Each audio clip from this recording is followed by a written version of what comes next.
welcome to the very first ever Blue Merlin Makes podcast. My name is Leona. I live in Delta, British Columbia, and I live here with my husband, an electrical engineer, and my 4 kids. I have a 14-year-old son who's tech support, helping me with all of this. I have a 12-year-old son, a 9-year-old daughter, and a 6-year-old son. There are a lot of boys in this house.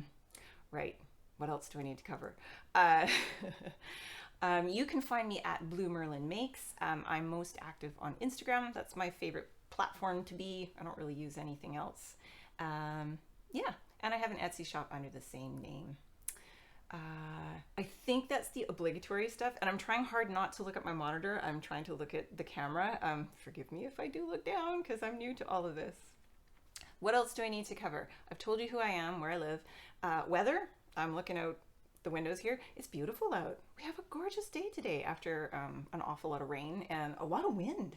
Oh man, it's been windy, which I kind of like, except when the power goes out.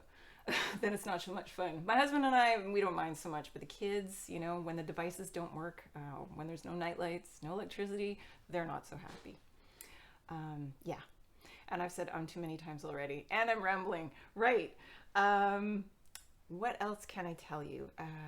Tea addict, as you can see here. I've got my obligatory podcast cup of tea. Laissez-faire gardener. I love to garden, but I am a little bit fair weather. So on a day like this, it's great. But if it's chucking it down with rain, not so much. Also, we have plenty of weeds in our yard. It's all good. It's all good. That's what laissez-faire gardening is all about. And I'm a maker. That's what this podcast is about, which I completely failed to mention. This podcast is all about making beautiful, happy, cozy things. So you're very welcome. I'm glad you're here. Grab a cup of tea, cup of coffee, depending on the time of day. Maybe it's a glass of wine. And yeah, come and join me. So there's my sip because, oh my goodness, I'm thirsty already. First thing I wanted to show you, which is not, these aren't something I made, but these are going to be my little podcast mascots. These are 2 little bunnies. I'll show you a little closer, that my mom made for me last year for my birthday when I turned 42. And they're so cute and floppy and lovely. So my mom is a knitter, a crocheter, a sewer, so clearly I take after her in some respects. She's a lot more patient than I am, so I don't take after her in that respect. But these are my little mascots. Here they are. Don't have names for them yet, but my little guy has been really enjoying Peter Rabbit. So it could be that we have Flopsy and Mopsy, or it could be Flopsy and Cottontail, or maybe one's Peter. Don't know yet. So those are my little mascots there. And I have a little book here. I took some notes. So I'll try not to glance down too much. But I can tell I'm rambling already. So as a maker, for many years I made jewelry. You might be able to see my earrings. I'm not going to take them off and try to show them to you because that's probably just going to get awkward. I've made jewelry for years, probably since before my eldest was born, and he's 14. I don't know if you can kind of see over here a lot of my stuff hanging here. Loved doing it for many, many years. Opened an Etsy shop, had a few pieces published in Jewelry Affair magazine, which was really exciting. But as the years went by and as we accumulated more children, it got harder to make some of the pieces that I really enjoyed making, the really elaborate stuff. And also, my left wrist is a bit dodgy from years of carrying kids, but also years of wire wrapping. So I have to be quite careful, and so jewelry making is pretty limited these days. But I discovered, how many years ago? 4? Yeah, it might be 4. Discovered crocheting. I love crocheting. It's usually fairly simple stuff, but I really, really enjoy it. I love yarn. I have a lot of yarn. We won't talk about how much yarn I have. But also sewing. Sewing's another thing that I've really taken to in a big way. And it's funny because I got a sewing machine, again, trying to keep track of the years, maybe 6 years ago. Really nice sewing machine. Her name is Polly, by the way. And for the longest time, I didn't do a whole lot with her. I was a sewing chicken. And I'm not actually sure how long ago it was where I finally gained the confidence to start making things with poly. And it's gone from there. There's still stuff I don't know. You're always learning. But I really love sewing and I love fabric. So on that note, let me show you some finished sewn things. So the first thing I'll show you, I think, it's a really messy pile here. Let's go seasonal. And I have here, I'm gonna put my little mascots down for now.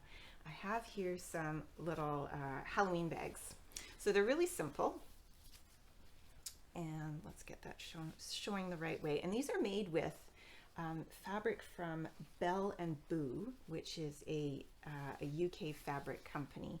And I get my Bell and Boo fabric from Willow Cottage in Alberta. Andrea runs an amazing shop with some really beautiful fabrics. They're just hard to find here in Canada. And Andrea's actually building a studio on her property, so she's got more room for all her fabrics and stuff. So it's really neat, and it's very exciting to follow what she's doing. At any rate, here we go. Here's our first little one. Little black print, and it's got the children in their costumes. Belle is the little girl. Where is she hiding? There's Belle right there. And Boo is the little bunny, and I'll try to get this a little closer so that you can see, because he's just adorable. And I love bunnies. There, right there.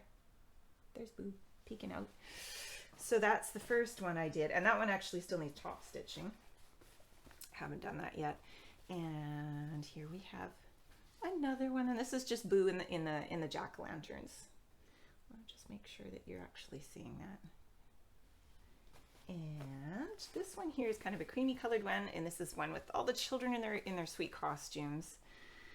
And instead of the kind of typical Halloween colors for the inside, I just used this just lovely what would you call it?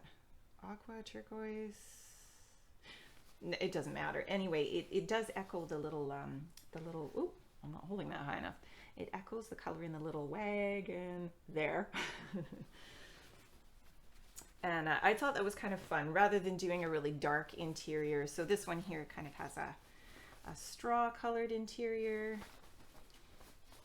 And this one, I just love this, has a purple interior. And these are Tilda fabrics. It's a chambray, and it's just a lovely fabric to work with. It's just got a really nice feel to it, nice look to it. So yeah. This being a first podcast, I have quite a few finished things. I mean, I could show scads of finished things. I won't though, because we'll be here forever, which is probably not a good idea. The next things I'll show you are a couple of birthday gifts I made. So last week, my husband had his birthday, and then our youngest son had his birthday. And especially the last few years, I've been trying to make something special for them that I make that's handmade. So for my husband, who is an engineer and a bit of a math geek, I made him this patchwork pillow here, and on it we've got the periodic table.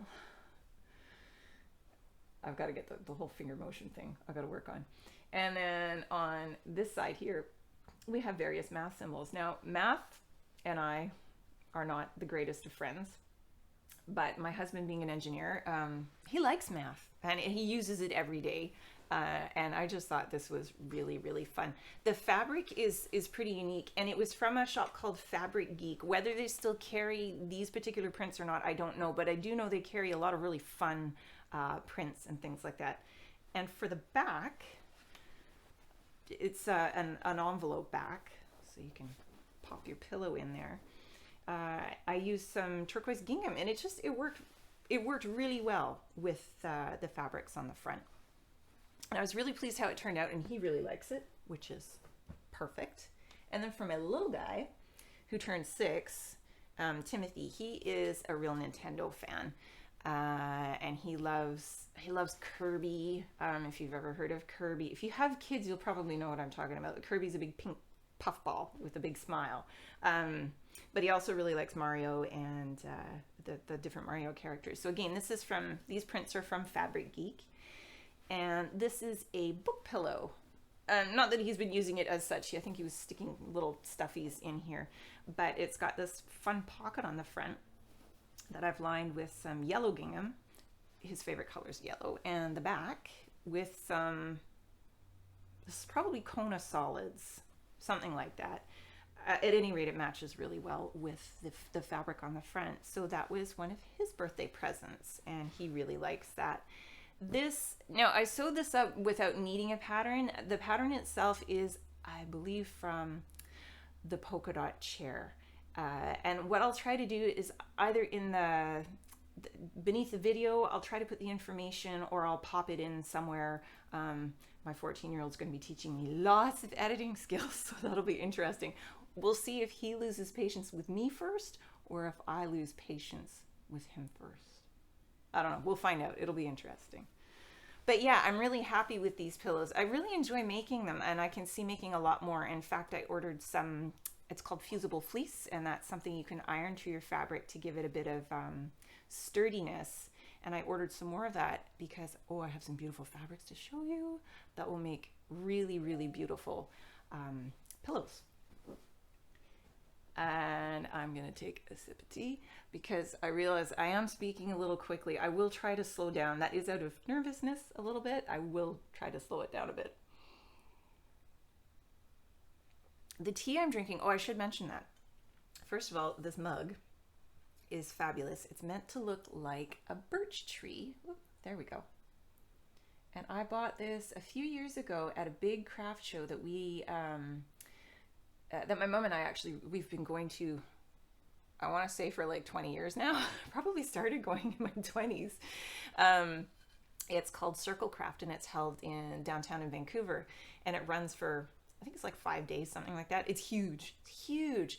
And it's just, it's so much fun. It's like the start of not so much the Christmas season, but that kind of, that fun lead up to preparing and making and crafting and all of that, getting ready for Christmas. At any rate, I got this a few years ago. It had to come home with me because it's just such a beautiful mug. Also, note the handle. That is, to me, that is a mark of a good mug. If you can fit all your fingers in the handle. And the tea is it's a herbal tea. Oh, and I can't remember what flavor it is. It's apple cranberry, and it's from Granville Island Tea Company, because I try most days in the afternoon to have like a berry tea or a herbal tea instead of black tea, which I really, really, really, really like. But I drink black tea in the morning and I drink black tea after dinner, so I try to limit it somewhat. It's really nice stuff. Now, what do I have next? Okay, excuse me while I lean over. This is exciting. This is, it's a stole. So it's, as you can see, it's very, very long. I think it's close to a couple of meters long. And the idea is you snug it around your neck, and it's got a pocket in which you can stash your crafty bits and bobs. So I'm going to put my podcast notebook, which I'm clearly not using, in my pocket. And which is the pocket itself is pretty good size. I'm not going to stand up to show you this because I'll knock things over. But this is made from fabrics, again from Willow Cottage, which I mentioned before, Andrea's shop. And I made this using some fabric from a German company called Accufactum, and Andrea imports these. You can't really get them anywhere else in Canada, and they're beautiful. I don't know if you can. Oh, you will. You'll be able to see this. This one has lovely roses and berries and rose hips on it. And I loved the soft colors. And what I did is I paired it on the back with some linen. And I can't remember if this is a linen blend. It's Accufactum as well. So it goes really, really well together. The linen was a little tricky to sew with because I've never really sewn with linen before. It wants to move a little bit more than I'm used to. I'm used to more quilting cottons. But in the end, it worked out really well. It's beautiful. I love it. And I was so proud of myself for making it. It's just one of those things where I'd seen it in a book, a book of patterns from Accufactum, and Andrea carries those as well. And I looked at it and thought, I really, really like the look of that. It was made with different fabrics, and it was summertime when I made this too. I think in the original, in the book, which I didn't think to bring up with me, it uses not a velvet, but definitely something warmer. I mean, it is a stole after all, but I was sewing in the summer, and our summer was pretty hot, so I stuck with lighter fabrics, and I'm just so happy with how it turned out. I even got to use some beautiful lace here. Can you see it on the top there? And then there. I even sewed the ties, which, that's a big deal when you're still fairly new. So yeah, something I'm hugely proud of and really pleased with. And last but not least, for made things, this one, I would really, really love to know what you think of this. So again, I was thinking about this idea in the summer when it was really hot. I don't like being hot. And I was thinking to myself, I cannot wait for those cooler evenings when used to be you'd get them in August, where it would, the days would still be really warm, but your evening would be nice and cool. We didn't really get that. At any rate, now it actually feels like fall, and it's wonderful. But at the time I was thinking it'd be so nice to sit with a quilt on my lap, of course, which is lovely, but then also to have something to put around my shoulders, but not the size of a full quilt, with all the bulk. So I came up with this, which is it's a quilted wrap.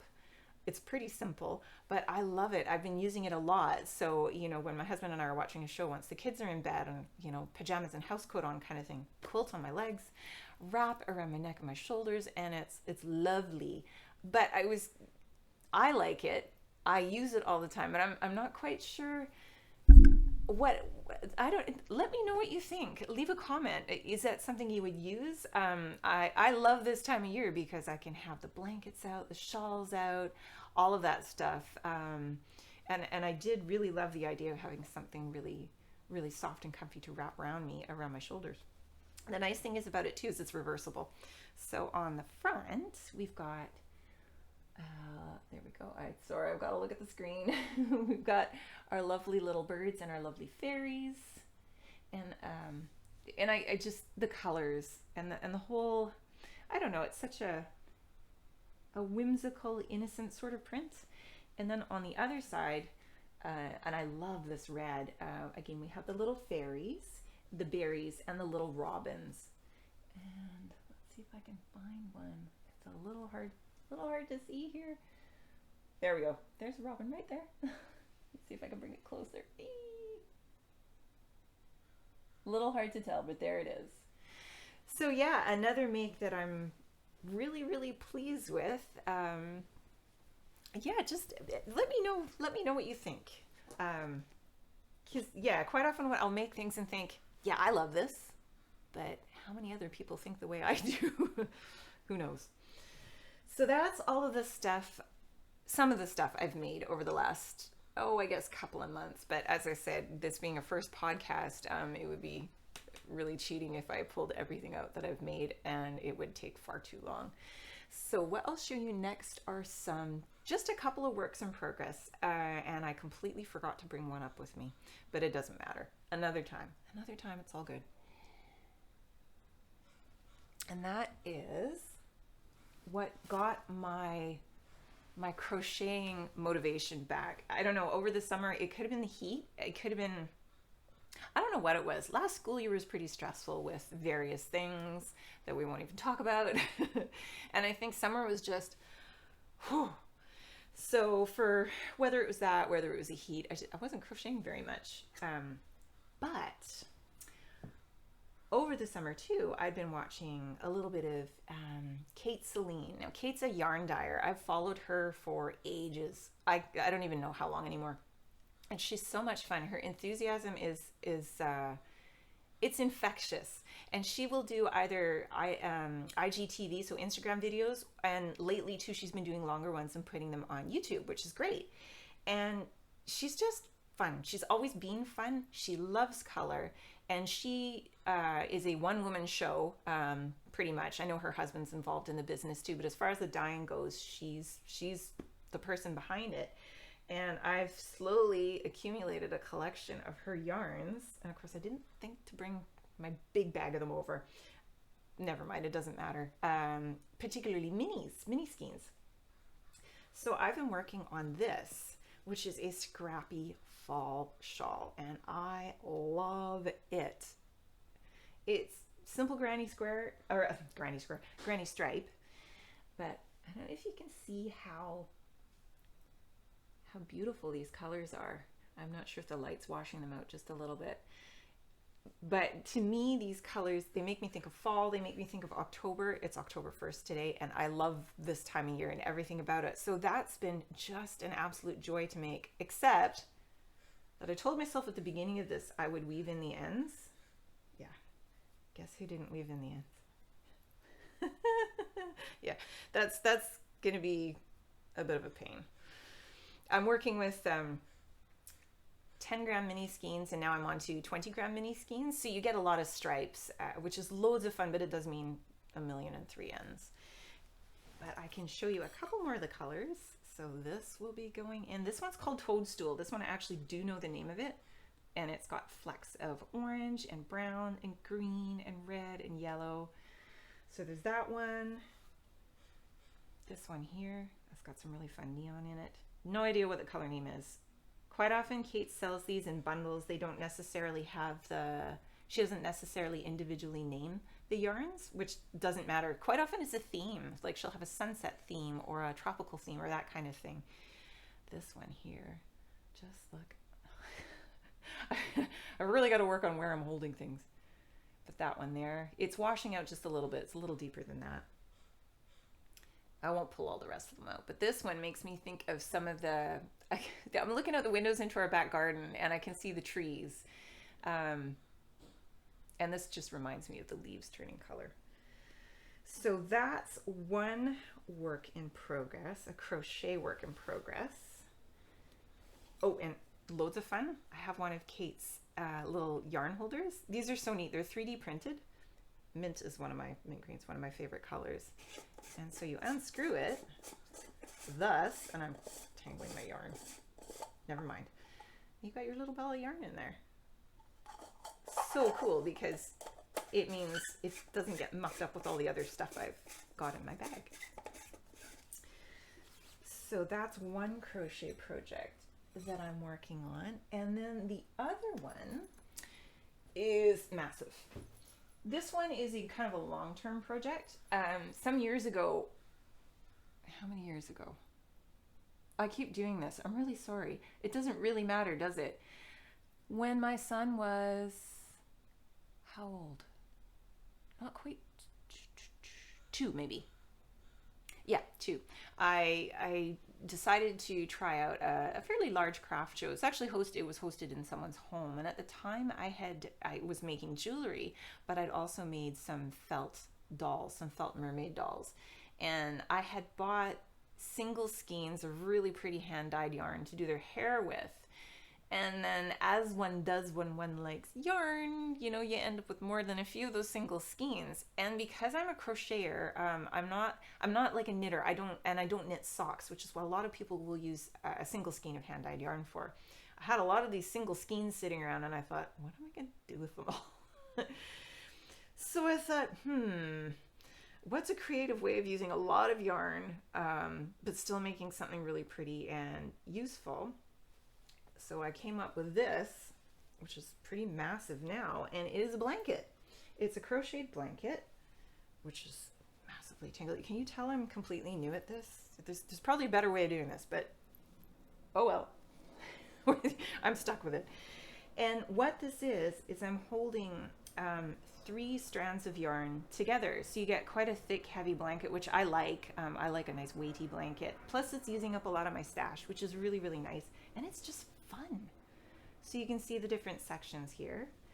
This one's got some stellina in it. I'm really sorry. I've probably got the names of the yarns everywhere, but there's so many in here. We'd be here all day.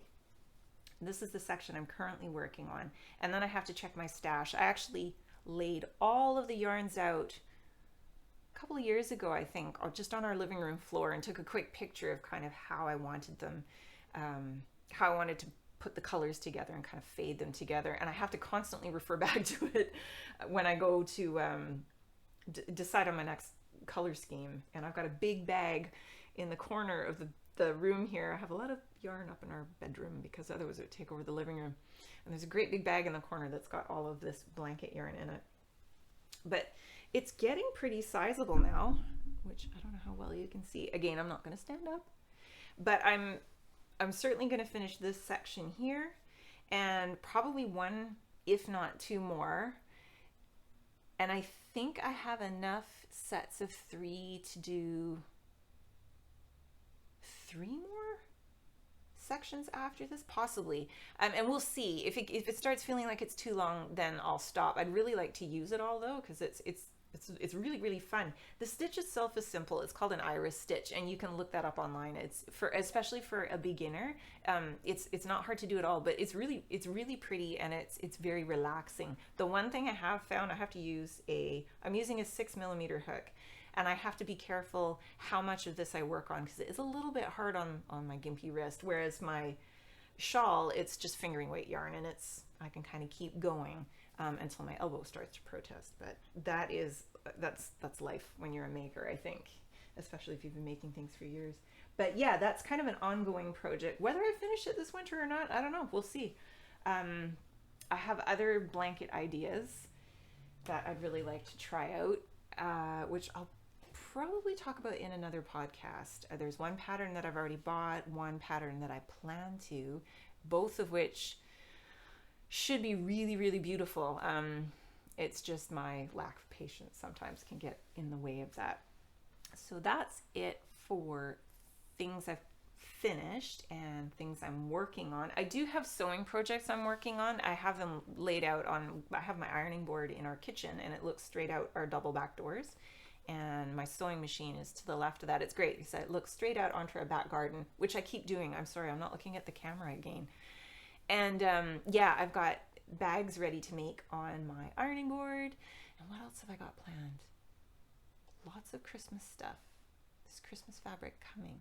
In fact, that leads me into new things to show you. And this section I think I'll just call lovely things. It might be things that have come in the mail. It might be things that were just nice that happened. It might be books I've read, or not so much TV shows. I'm a bit rubbish with TV. I tend to watch the same stuff over and over, so it's not really much point in telling you about it, other than Gardener's World. Friday night, it's Gardener's World. My husband and I, we sit and watch Gardener's World of a Friday night with a gin and tonic. It's a good way to end a Friday. But that's later. So what I wanted to show you, again, reaching down, sorry, is some fabric. So I'll show you more of the fall stuff first, and then I'll show you some winter stuff. So this is, again, from Andrea, Willow Cottage. You'll probably hear me mention her quite a lot because I love the fabric she gets. And this is all Acufactum fabric. And I've got some sheepy ones like this. Perfect. I have plans for pillows for these. Lovely winter, very wintry pillows. So there's those, and then I have this stuff here. How sweet is that, with those toadstools and the toadstool fairies?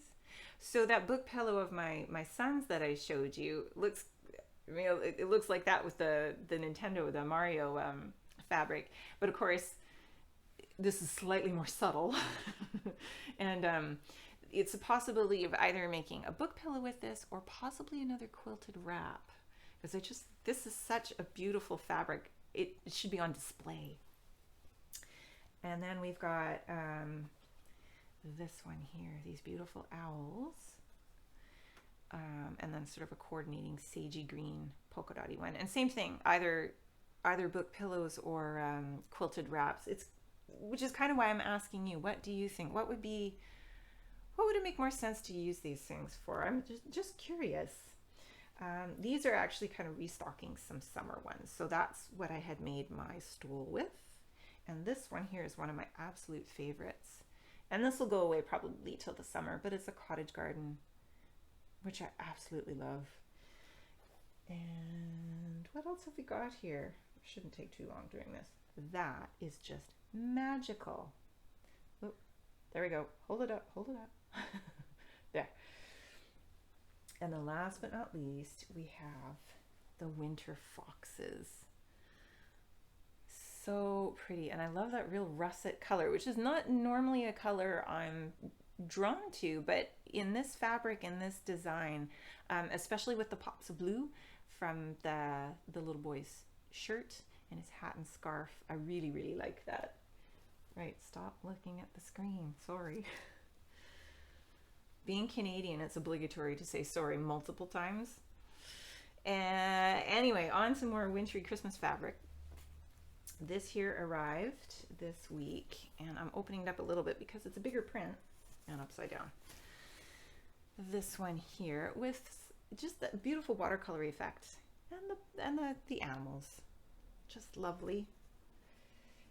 And then we've also got this one here, which is, I think it's meant to be like European inspired, winter in Europe somewhere lovely, with the houses and the ski hill.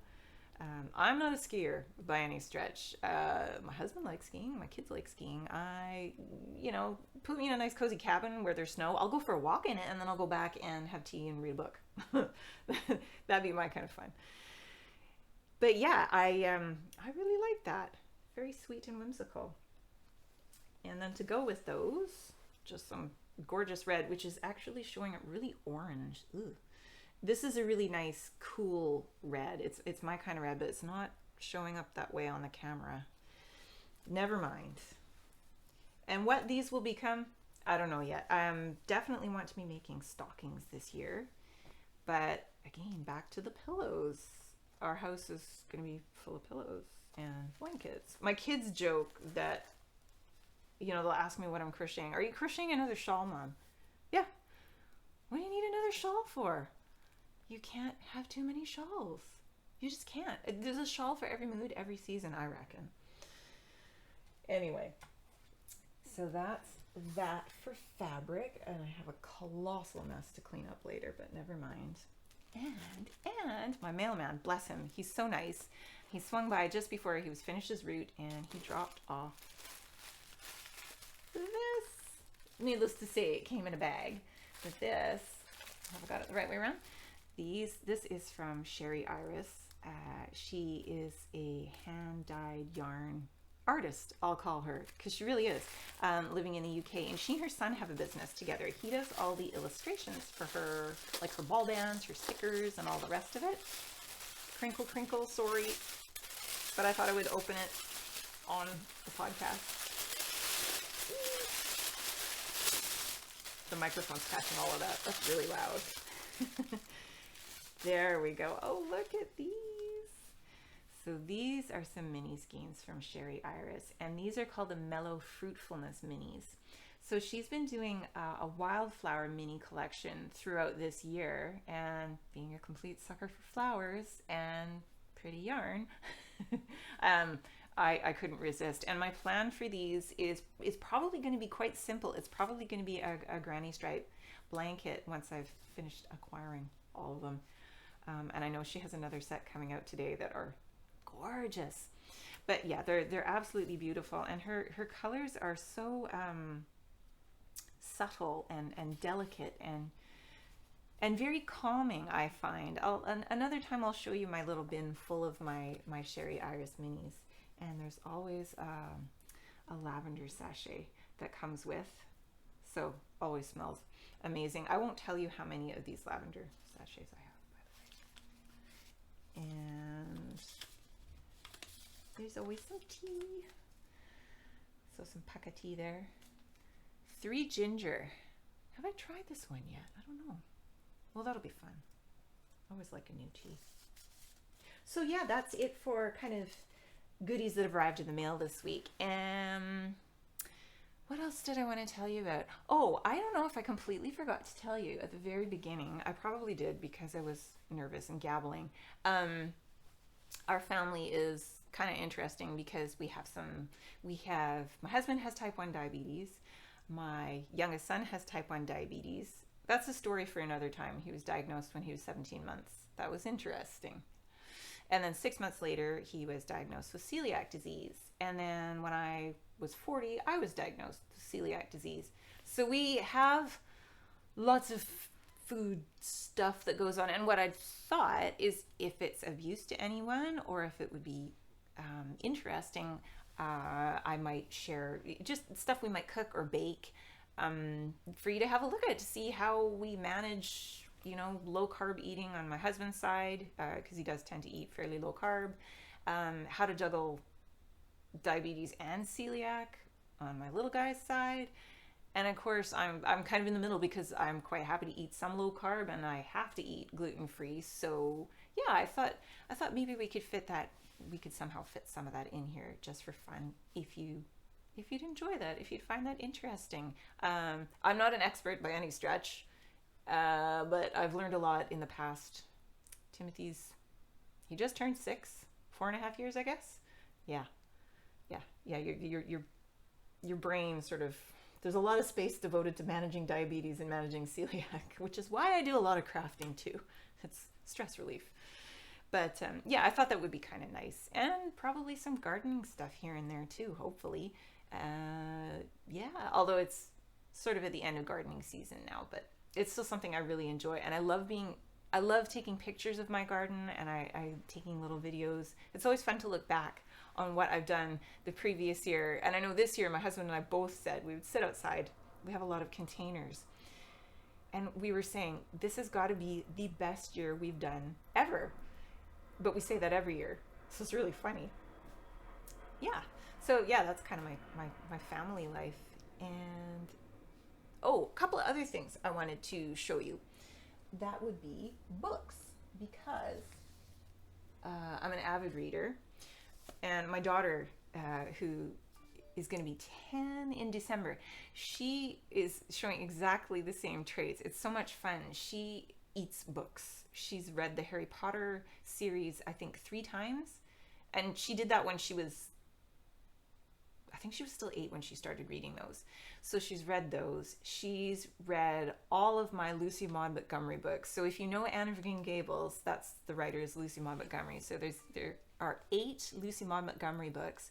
Then there are the Emily books, if you know those. There are 3 of those. There are the Pat books. There are 2 of those. And Lucy Maud Montgomery actually has a lot of short story collections too. So if you like her writing but didn't know that, they're really, really neat. Anyway, my daughter Anna Marie, she's read all of them except one collection, because it's called Among the Shadows, and their stories are slightly scarier. And I said, yeah, you know what? You can probably wait with that one, because there are a couple of darker themed stories that she probably needs to be a little bit older to understand. But she's read all of those. Currently, she's reading C.S. Lewis, the Narnia books, because they're reading The Lion, the Witch, and the Wardrobe at school. But she's blown through all the other ones, and she's saying, Mom, what can I read next? And I'm sort of like, and then I thought, oh, wait a minute, Winnie the Pooh, because she's never read that before. Winnie the Pooh, maybe Wind in the Willows, we'll see. But it's really neat having a daughter who she eats the books. And I used to be exactly the same, and I still do read a lot, but of course as an adult, as you probably know, if you're a mom, if you're working, if you're a parent, reading time, it's not the same as when you're younger and you can read for like 2 hours solid, or stay up until midnight reading, which I can't do now. I'd love to, but I can't. At any rate, what I've been reading, I finished this a little while ago, but I did want to show you. This is called Around the World in 80 Gardens by Monty Don. And for those of you who might not know, Monty Don is the presenter of a show called Gardener's World, which is made in England. And my husband and I have been watching that for 3-4 years now. And he's done a lot of travel programs as well, like travel garden programs type of things. So this series it might be 2011 that it actually came out, but it doesn't really matter. It really is all about 80 different gardens from all around the world. The series itself is really neat, and we had just finished watching it, and we'd watched it a while ago, and I started reading this not long afterwards, and just really, really enjoyed it. It was interesting seeing how different gardens are in different parts of the world. I mean, we sort of have, I don't know, not necessarily preconceived ideas of what a garden should look like, but in different parts of the world with really different climates, it's kind of fun to see what a garden's like there, and also kind of what is the actual definition of a garden. So that sort of comes up in this book. So yeah, really, really enjoyed that book, and I would read that with my breakfast tea in the morning. That was my breakfast time reading. The other one I wanted to show you, which is a little different. This is a book called Chalice by Robin McKinley. Robin McKinley is a fantasy writer, and I've been reading her books since I was a teenager. And I left one on my nightstand. I meant to show you that one. Never mind. I started rereading them again. I tend to reread her books probably yearly because they really are that good, and you just don't get tired of them. And the one I had finished recently is called Rose Daughter, which is like a retelling of Beauty and the Beast. And when my daughter's a little older, I will absolutely give her that book to read because it's beautiful. It really is a beautiful book. If you like fairy tales, and if you like retellings of fairy tales, and if you like happy endings, I'm sorry, I am a school of happy endings, you'll really enjoy that book. But it's definitely, it's not childish, it's not dumbed down or anything like that. And then one of the nicest things about Rose Daughter is the relationship between Beauty and her two sisters, which is again, use that word again, it's a beautiful one, which is different than some of the fairy tale versions where the sisters aren't so nice. So I would strongly recommend that book. If I remember, I'll pop a picture in. That does require me remembering to take a picture. At any rate, Robin McKinley has also, she's written several other books, but this one I had not read before, and I think I ordered it from, it's called Abe Books. It's a dangerous place if you're a book lover, because man, you can find a lot of books on there. So it's a used copy, although you wouldn't know. It's probably been read once. This is, as it says on the back somewhere, this is high fantasy, which it's not necessarily everybody's thing. And it's probably a little bit hard to explain because it is high fantasy, but as soon as I started reading it, I was really drawn in. And the neat thing about it is the main character keeps bees. I've always loved bees. I like them, and we had loads in our yard this summer. There's still loads of them out there right now because we still got things blooming. And it's just such an interesting book. Yeah, I could read you the back, but at any rate, if you enjoy fantasy and you enjoy bees, you might like this. I strongly recommend it. I haven't finished it yet. I haven't got much to go. I'm actually rationing myself. I keep this upstairs for a nighttime reading. Like, I won't even bring it downstairs with me because I'll just bomb through it and then I'll be done and then I'll be sad. But yeah, I wanted to tell you about that too because I love books and I'm happy to share. I think that is just about it because how long have I been talking? Oh my goodness, probably way too long. I had something else to show you, but I think I'm going to leave it at that. Another sip of tea from my mug. Next time there'll be a new mug. I'll show you a different one. I have a really big mug collection. And I really hope you enjoyed what you saw. I've been meaning to do this probably for about 2 years, but hadn't gotten up the nerve. Still feeling pretty nervous right now. But yeah, I'll leave it at that. Tech support. My 14-year-old son, Luke, will never, ever let me forget it if I don't mention to like and subscribe. So there you go. I've mentioned it. Okay, Luke, I did it. But that's probably the only time I'll do it. If you like it, I'm sure you'll find out when I do another episode because I'll mention it on Instagram or something like that. At any rate, thank you for joining me. Thanks very much for listening to me ramble. We'll see if I can get it a little shorter next time. But at any rate, take care. Enjoy October. It's a wonderful, wonderful month. I love this time of year. I hope you do too. And yeah, take care, enjoy, and we'll see you another time.